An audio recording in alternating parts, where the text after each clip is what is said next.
இன்னைக்கு மார்கழி 7. எனக்கு டே இப்படி தான் ஸ்டார்ட் ஆச்சு.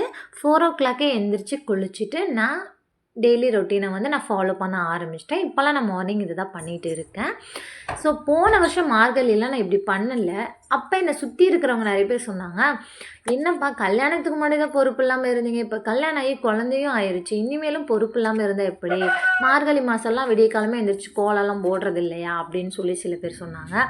சரி ஓகே இந்த வருஷம் நம்ம பண்ணலாம் அப்படின்னு சொல்லி நம்ம ஒரு நல்ல மூடில் ஆரம்பித்தோன்னா, நிறைய பேர் என்ன சொல்கிறாங்கன்னா, நீயா இது நம்பவே முடியலையே, என் கண்ணை என்னாலே நம்ப முடியலையே, நீ இப்படிலாம் பண்ணுவியா அப்படின்னு சில பேர் சொல்கிறாங்க. ஸோ நம்ம அப்படி இருந்தாலும் அப்படி சொல்கிறாங்க, இப்படி இருந்தாலும் இப்படி சொல்கிறாங்க, அப்போ நம்ம என்ன தான் பண்ணுறது அப்படின்னு யோசிக்காமல் நமக்கு என்ன தோணுதோ அதை நம்ம பண்ணிக்கிட்டே போயிட்டே இருக்கலாம்.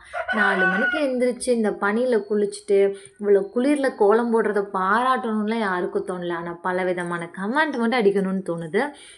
சரி இருந்தாலும் பரவாயில்ல, இங்கே மாற்றம் ஒன்று மட்டும்தான் மாறாதது. அதனால் நமக்கு என்ன தோணுதோ அது நல்லதாக இருந்தால் நம்ம பண்ணிக்கிட்டே இருக்கலாம். எதை பற்றியும் நம்ம கவலைப்பட தேவையில்லை.